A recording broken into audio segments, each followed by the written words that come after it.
n'avais que 15 ans, l'association de lutte contre la tricherie. Et à l'université protestante au Congo, j'ai créé l'association de lutte contre les antivaleurs, président des étudiants. Je me suis opposé à toutes les antivaleurs et de manière farouche qui m'avait valu pour la première fois de reprendre en deuxième session, alors que j'avais distingué. Et je payais ce prix avec honneur. Au ministère de la Justice, je subis la même injustice. Alors que je voulais faire mon travail correctement, redresser les choses, pour le bien de tous, le bien du pays et des générations futures.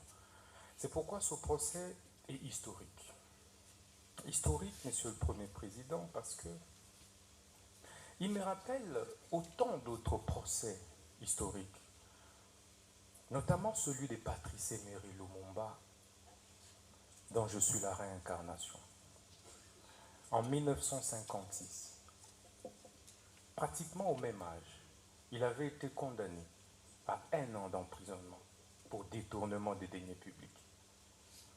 Mais quelques années plus tard, il sera notre héros national.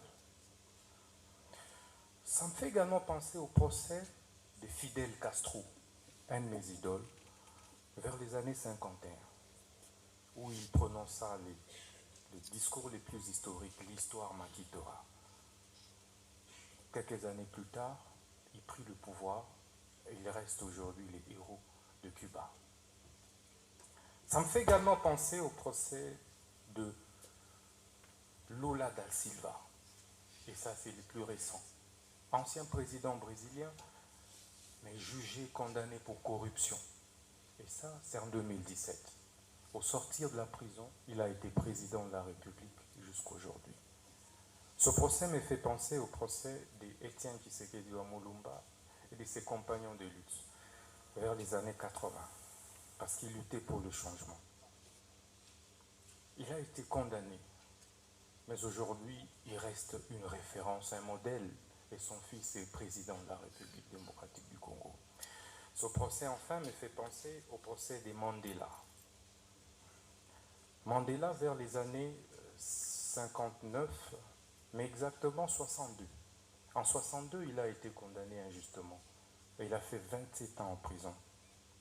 Mais il sort de là, président de la République d'Afrique du Sud. Et, Monsieur le Président, vous verrez que c'est pratiquement aux mêmes âges, c'était pratiquement à mon âge, que tous ces grands leaders ont connu des procès injustes. Et c'est ça qui construit ma conviction et qui m'a construit ce mental d'acier de faire face à cette épreuve que je ne conseillerais et souhaiterais à personne dans la vie, même pas au ministère public, parce que ça m'a déchiré, parce que ça m'a détruit intérieurement. J'ai été trahi. Mais un jour, je parlerai. Je suis un homme d'État, je me tais. Le ministère public sait que je suis incapable. Je suis très content parce qu'il est épinglé sa nièce qui a fini 1 année après moi à l'université. Je suis un homme, certes avec beaucoup de défauts, parce que je ne suis pas Dieu.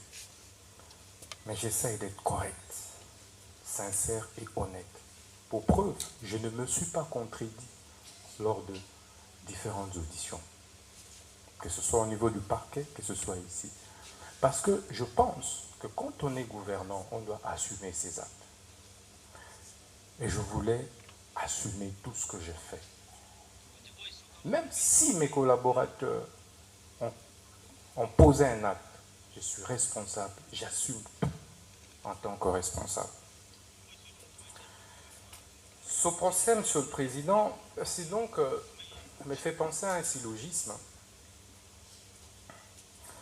simple. Le premier,